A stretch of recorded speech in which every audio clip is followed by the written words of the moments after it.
Hello and welcome to the Commander's Quarters. I'm your host Mitch, glad to have you here. Here at the Commander's Quarters, we're all about Commander on a budget.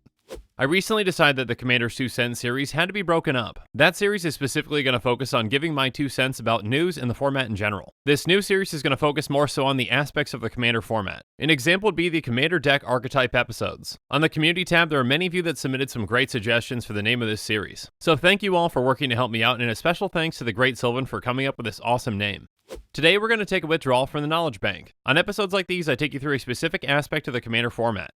This show and episodes like this one are possible because of viewers like you. So if you're looking for some easy ways to help support the show, make sure you like this episode and share it with friends. And make sure you subscribe to the channel and hit that bell notification icon so you don't miss any new episodes. You can also go check out our playmats and other merchandise at thecommandersquarters.com. Thank you to everyone who's already purchased our merchandise, it really does help support the channel. Another easy way to support this channel is by using our TCG Player affiliate links. So make sure that you're looking for those links in the description whenever you're buying a deck or just individual cards. And the final way that you can support this show is by supporting us directly by becoming a patron. There are many benefits to being a patron, and I truly couldn't do this without all of their support. Today's episode is going to be about some Commander deck archetypes. A deck archetype is a recurring kind of deck or strategy that has many possible variations. An archetype might also be referred to as a theme in some places too. There are far too many archetypes for me to tackle in one episode, so we're just going to go through a few today. I'm going to give you a broad definition of the archetype, some commanders that may be built within that archetype, and some cards that are typically seen in that archetype as well. Keep in mind that these are all my opinions about these archetypes and that opinions differ from person to person. But now that we're on the same page, let's get into it. So the first archetype that we're going to go through today is the mill archetype. But what exactly is a mill deck? At a base level, a mill deck is a deck that works to remove their opponent's libraries. There are a lot of different ways that you can either win or lose a game in Magic. One of the ways that you can lose is by trying to draw a card when you have no cards left in your library. So for the most part, a mill deck is going to work to win in that fashion. By removing all of your opponent's libraries, they lose automatically when they try to draw a card. Now there are actually some strategies where you want to mill yourself and remove your own library, but that's a different archetype. We're going to be going through the self-mill archetype some other day. But for today, let's focus on decks that remove their opponent's libraries. And before we tackle some mill commanders, let's talk about how the mill strategy got its name. The mill strategy has been around for quite some time, and it actually got its name from the card Millstone. Now, in a standard Magic the Gathering format, you just have one opponent and their deck has 60 cards. Essentially, by removing those 60 cards, you win. In Commander, the task can be a bit more daunting since you have 3 opponents and each have 100 card decks. That's quite a few cards that you have to mill, but there are some commanders that can really help with that. One of the more popular mill commanders is Phoenix, God of Deception. It's indestructible, and as long as your devotion to blue and black is less than 7, Phoenix isn't a creature. It says creatures you control have tap, target player puts the top X cards of their library into their graveyard where X is this creature's toughness. So the deck revolves around having low-cost creatures with a lot of toughness. And the deck also runs ways to untap those creatures so that you can use them multiple times. And because Phoenix is indestructible, it's pretty hard for your opponents to deal with it.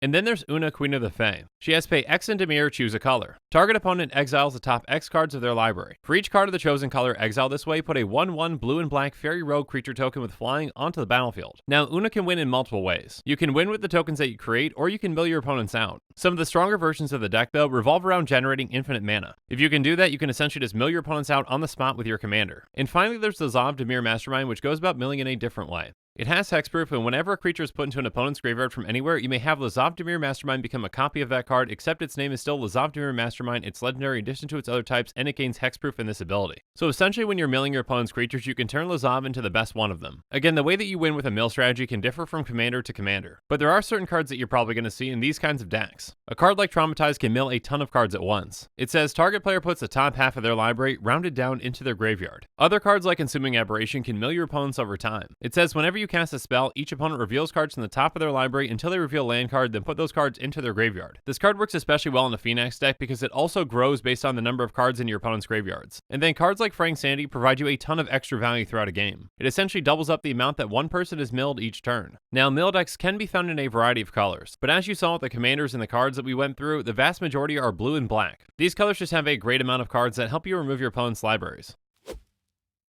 But now let's move on to our second archetype for today with Enchantress. An Enchantress deck is a deck that gains advantage from casting enchantments. Now, nearly every commander deck is probably going to have a few enchantments in it, but they won't have nearly as many enchantments as an Enchantress deck does, because an Enchantress deck is going to run some ways to draw cards whenever they cast enchantments, and that's actually where the Enchantress archetype got its name. Verdurn Enchantress was the first card that was printed with this type of effect, and since then there have been plenty of others printed that allow you to draw a card whenever you cast an enchantment. So essentially with one or more of these cards on the battlefield, whenever you cast an enchantment, you're going to draw into more enchantments to cast. Enchantments might be the most difficult permanent for opponents to deal with. In fact, in certain colors like red and black, there are actually very few ways to interact with enchantments at all. There are plenty of different commanders that work well with this archetype, so let's go through some of them now. First up, there's Tuvasa the Sunlit. She's going to get +1/+1 for each enchantment you control, and whenever you cast your first enchantment spell each turn, draw a card. So Tuvasa is essentially a mini enchantress on her own. She has that limitation that it can only be the first enchantment that you cast, but that's still a lot of value. And the more enchantments that you have on the field, the more powerful she becomes. And then there's Estrid the Masked. Her +2 is untap each enchanted permanent you control. Her -1 is create a white aura enchantment token named Masked attached to another target permanent. The token has enchant permanent and totem armor. And her -7 is put the top 7 cards of your library into your graveyard, return all non-aura enchantment cards from your graveyard to the battlefield, then do the same for aura cards. So essentially she can untap your enchanted permanents and give you ways to protect them too. And finally there's Ram Senior Edificer, which is pretty much an enchantress in itself. It has whenever you cast an aura, equipment, or vehicle spell, draw a card. So in terms of enchantments, Ram is only going to draw you cards off of auras. But there are plenty of effective and cheap auras out there in white that can really go well with this commander.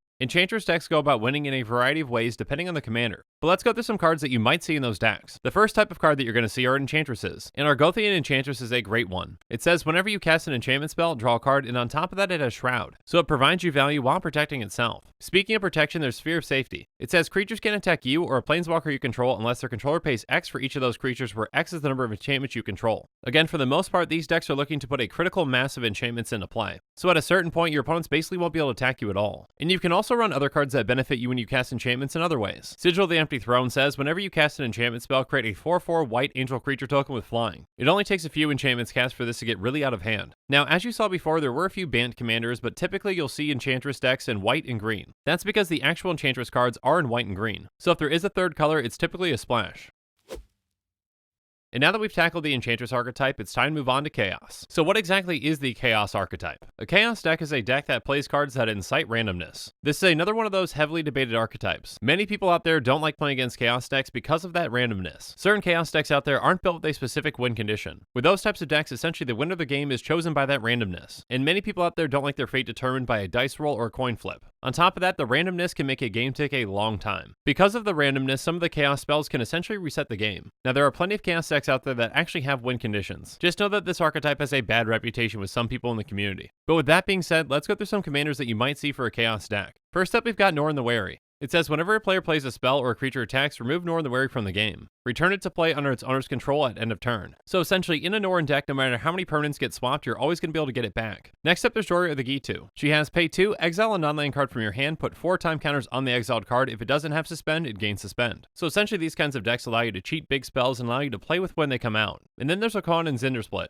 Both of them interact with flipping coins, so you're going to be flipping a ton of coins with this deck. Now, cards in Chaos decks can vary, but typically they revolve around throwing the game out of order. A card like Planar Chaos demonstrates this. It says at the beginning of your upkeep, flip a coin. If you lose the flip, sacrifice Planar Chaos. Whenever a player casts a spell, they flip a coin, and if they lose that flip, counter that spell. So basically, this can randomize which spells resolve. And the Chaos player might have ways that make it more likely for them to win their flips. Another Chaos card that you might see is Scrambleverse. It says for each non-land permanent, choose a player at random. Then each player gains control of each permanent for which they were chosen. Untap those permanents. So again, this kind of randomness can just really determine who wins. One player can essentially end up with nothing, and another player can essentially end up with the best permanents. Another card that can incite some chaos is Hive Mind. It says whenever a player casts an instant or sorcery spell, each other player copies that spell. Each of those players may choose new targets for their copy. This can cause a very chaotic board state. If a Chaos spell is cast, every single other player has to cast that Chaos spell too. But even just the typical spells that are cast can really throw things off. Chaos decks can show up in a good amount of colors, but you'll typically always see red in them. Essentially, red is the color that just has the most chance and randomness effects. Again, it may be a highly debated archetype, but there are plenty of people who enjoy playing it. So if you're looking to play a Chaos deck, make sure you discuss it with your group or people at your LGS ahead of time.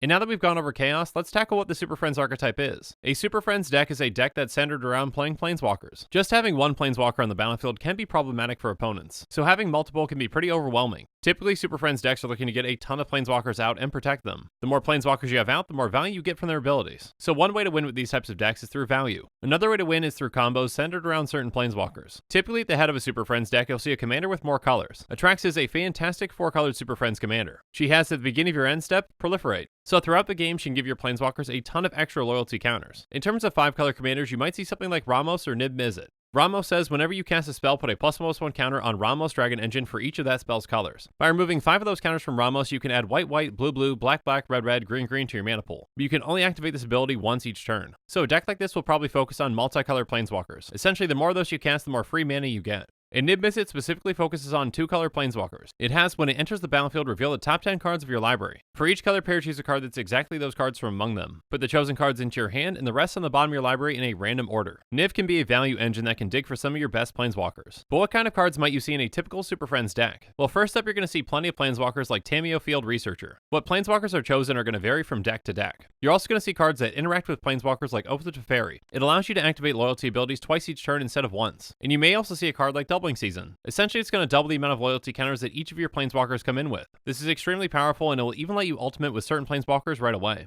Now, there are plenty of Super Friends decks out there, and they can pretty much show up in every color. Many people like to be able to pick and choose from every single planeswalker out there, so you'll see some 5-color decks. And with that, our show is coming to a close, but I really want to hear from you. In the comments below, let me know what your favorite archetype is.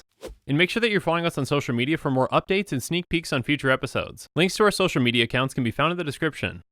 Also in the description below is a link to the Commander's Quarters Patreon page, and I just want to say a quick thank you to the patrons who have subscribed so far.